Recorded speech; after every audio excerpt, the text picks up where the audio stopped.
Les presento cómo nos quedó la red de transporte en la que hicimos en el video anterior la asignación de flujos.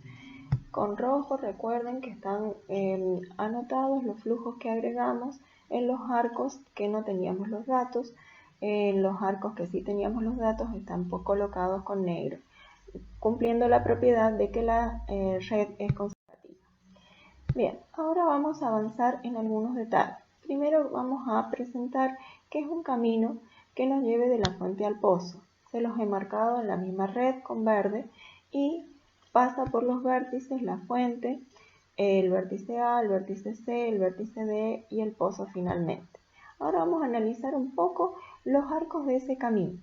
El arco FA pertenece a la relación del grafo, por lo tanto lo vamos a llamar propiamente orientado. El arco AC también pertenece a la relación, también lo llamaremos propiamente orientado. El arco CD no pertenece a la relación porque vemos que el que pertenece es DC, entonces lo vamos a llamar impropiamente orientado. Finalmente, el arco de DAP está en la relación del grafo y por lo tanto lo llamamos propiamente orientado. ¿Para qué vamos a determinar este camino? Primero vamos a analizar si es apropiado para maximizar el flujo de la red. Seguimos trabajando con la misma red, con el mismo camino. Entonces vamos a mirar las siguientes condiciones para ver si es apropiado el camino. Vamos a revisar si en los arcos propiamente orientados la capacidad es distinta del flujo y en los arcos impropiamente orientados si el flujo es distinto de cero. Lo hagamos para ese camino que hemos determinado nosotros. El arco FA propiamente orientado, flujo 7, capacidad 10 son distintos. El arco AC propiamente orientado, capacidad 8, flujo 5 distintos. Seguimos bien. El arco CD es impropiamente orientado, dijimos que solo miramos flujo, es 2 distinto de 0.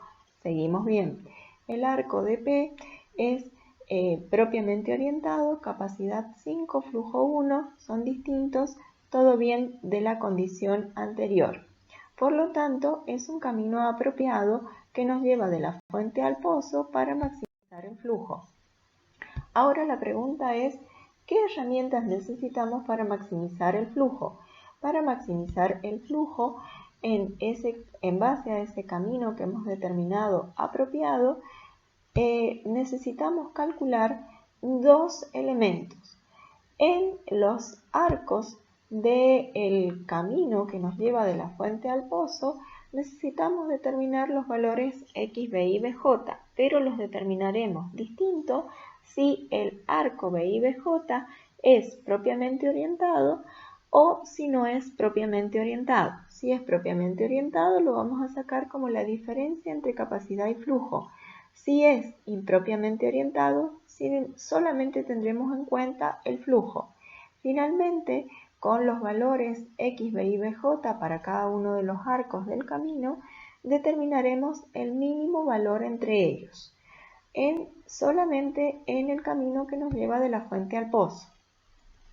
A esto lo vamos a marcar con una doble señal que la vamos a ir viendo si se cumple en nuestro caso particular para los 4 arcos del camino. Saquemos el X para el arco FA.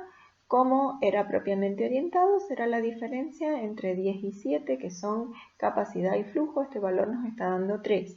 Para el arco AC, que también es propiamente orientado, el X de AC será también la diferencia entre 8 y 5, capacidad y flujo, y también nos da 3.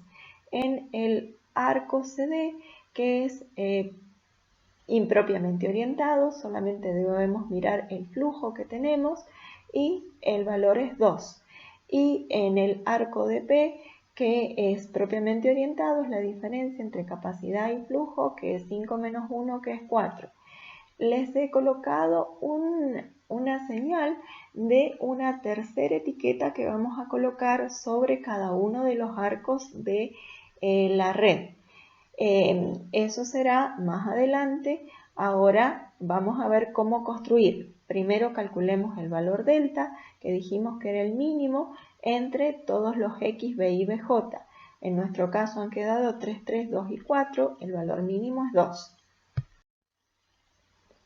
Ahora veamos en base a este valor delta cómo lo vamos a utilizar para generar el nuevo flujo de la red. Ese nuevo flujo, que lo vamos a llamar F estrella, se va a calcular como el flujo viejo más el valor delta en los arcos propiamente orientados y el flujo viejo menos el valor delta en los arcos impropiamente orientados, mientras que en los que no forman parte del camino el flujo es el mismo flujo de antes, permanece invariante. Recuerden que esto está en el teorema, en la teoría de maximización de flujos. ¿Cómo nos ha quedado en nuestra red? Recuerden que en los arcos que están negros han quedado la tercera etiqueta la misma que teníamos como segunda etiqueta, porque hemos dicho que el flujo quedaba invariante. En los arcos verdes, que son propiamente orientados, hemos sumado al flujo anterior el valor delta y solamente en el único arco que es impropiamente orientado, que es el arco de D a C, lo hemos restado. Si hacemos un pequeño resumen de cómo nos ha quedado esto, entonces vemos que el flujo F estrella nos ha quedado como la tercera etiqueta. Y ahora hagamos un control de cómo ha quedado el flujo F estrella final de la red. Recuerden que el flujo final de la red se calcula o en la fuente o en el pozo, pero nos debe dar el mismo valor. Si lo hacemos en la fuente, vamos a sumar el valor de flujo del arco FA, que es 9, con el valor del flujo del arco FB, que es 5, valor final 14, es la suma del flujo viejo, que era 12, más el valor delta, que es 2. Lo mismo se hace el control en el pozo, con los 3 arcos que llegan a él.